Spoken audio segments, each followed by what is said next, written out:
warahmatullahi wabarakatuh. Saya Nidiaska Riatul Faiziah dan rekan saya Siti Kulsum. Di sini kami akan mendiskusikan tentang lingkungan pemasaran. Baik, kita mulai saja diskusinya. Menurutmu apa sih yang dimaksud dengan lingkungan pemasaran? Lingkungan pemasaran yaitu tempat di mana pelaku dan kekuatan yang dapat mempengaruhi kemampuan dari perusahaan yang melakukan kegiatan usahanya secara efektif dan efisien. Setiap pengusaha akan memahami kebutuhan konsumen dan lingkungan pemasaran. Di dalam lingkungan pemasaran sendiri ada dua, yaitu di lingkungan makro. Di lingkungan makro, kekuatan sosial itu sangat berpengaruh seperti dalam perekonomian, teknologi, alam, politik, dan budaya. Sedangkan di lingkungan mikro banyak berperan dekat dengan perusahaan yang mempengaruhi kemampuannya untuk melayani pelanggan, perusahaan, pemasok pemasaran, perantara pasar pelanggan atau pesaing. Lalu ada tugas manajemen pemasaran, yaitu untuk membangun hubungan dengan pelanggan dengan menciptakan nilai dari pelanggan dan juga kekuatan kesuksesan pemasaran membutuhkan hubungan dengan departemen perusahaan lain seperti pemasok, pemasaran, perantara, dan pesaing. Di dalam lingkungan mikro ada 5 jenis pasar pelanggan. Yang pertama ada pasar konsumen yang terdiri dari keluarga atau individu, di mana pembeli menggunakan barang ataupun jasa untuk digunakan sendiri. Yang kedua ada pasar jenis reseller atau pasar bisnis. Ini yaitu dengan membeli barang ataupun jasa untuk diolah oleh perusahaan. Lalu yang ketiga ada pasar perantara penjualan, di mana mereka membeli barang ataupun jasa untuk dijual kembali agar mendapatkan keuntungan. Dan lalu yang keempat ada pasar pemerintah, yang dimana yang terdiri dari badan pemerintah, di mana badan ini akan membeli barang ataupun jasa untuk diberikan kepada masyarakat. Dan yang terakhir ada pasar internasional, di mana pemasaran yang melewati batas lebih dari satu negara dengan menyalurkan barang atau jasa ke negara lain. Di dalam lingkungan mikro sendiri ada 7 jenis masyarakat. Yang pertama masyarakat keuangan, di mana ini mempengaruhi kemampuan perusahaan untuk mendapatkan dana.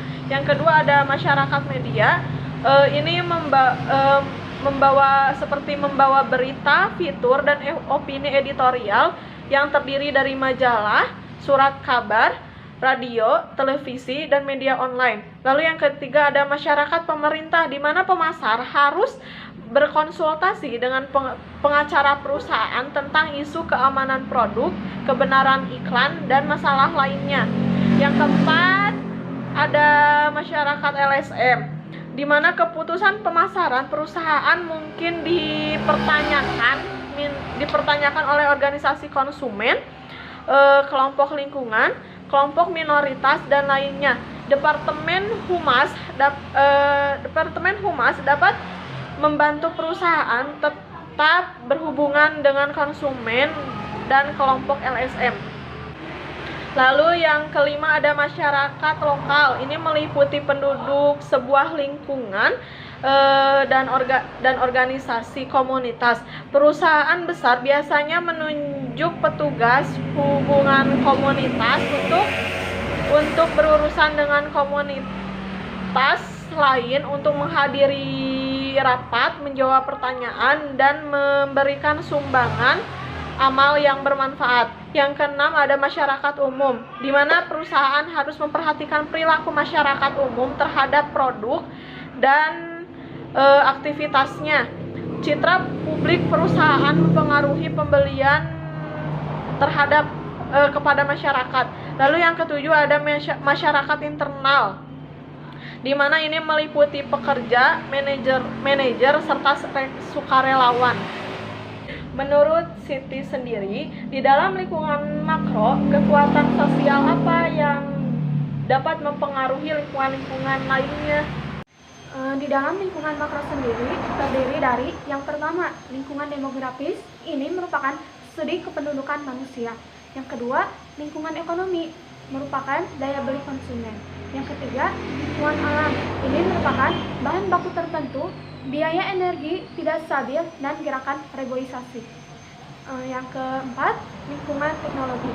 Lingkungan teknologi yang sangat cepat sehingga persaingan tidak lagi lokal dan nasional, tetapi sudah mengarah pada persaingan global.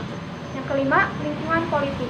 Dalam menjalankan bisnis, aturan merupakan suatu landasan yang mutlak karena itu perlu melihat aturan yang mengatur industri tersebut sehingga tidak terjadi bentrokan atau masalah di kemudian hari. Yang kelima, lingkungan sosial budaya. Pemahaman budaya pada setiap daerah akan memudahkan pemasaran untuk mengenakan produk atau jasa sesuai dengan kebutuhan daerah tersebut. Lalu ada pemasaran generasi, di mana ini merupakan strategi pemasaran yang ditunjukkan untuk kelompok pelanggan yang lahir dan hidup pada suatu yang sama, yang menekankan penyesuaian pendekatan pemasaran untuk menarik karakteristik pemasaran. Di dalam pemasaran strategi ada strategi marketing yang tepat untuk mendidik pemasaran generasi. Yang pertama, prioritaskan untuk membuat pengalaman brand yang positif. Yang kedua, bidik kelompok sosial bukan tentang isu. Yang ketiga, get influencer yang sejalan dengan produk Anda. Yang keempat, gunakan konten soft selling pada saat iklan. Yang kelima, manfaatkan sistem cashless. Lalu ada lingkungan ekonomi. Lingkungan ekonomi ini merupakan salah satu bagian dari program lingkungan bisnis. Lingkungan ekonomi bisnis ini merupakan suatu situasi dan kondisi yang berkaitan dengan urusan pemenuhan kebutuhan dengan satuan moneter untuk menjalankan usaha baik profit maupun non-profit. Di dalam lingkungan ekonomi ini terdiri dari dua. Yang pertama, lingkungan internal yang terdiri dari sumber daya manusia, operasional, marketing, serta finance. Yang kedua, lingkungan eksternal yang terdiri dari konsumen, kebijakan pemerintah, pemasok, serta substitusi. Lalu ada lingkungan alam. Lingkungan alam ini melibatkan lingkungan fisik dan sumber daya alam yang dibutuhkan sebagai masukan oleh pemasar atau yang dipengaruhi oleh aktivitas pemasaran. Di dalam lingkungan pemasaran sendiri ada lingkungan teknologi, di mana pemasar harus melibatkan teknologi yang sedang tren saat ini. Jika pemasar tidak mengikuti tren produk, maka kemungkinan perusahaan akan ketinggalan zaman. Jika itu terjadi, maka mereka akan kehilangan produk baru dan kesempatan pasar. Beberapa tren yang harus diperhatikan pemasar di lingkungan alam.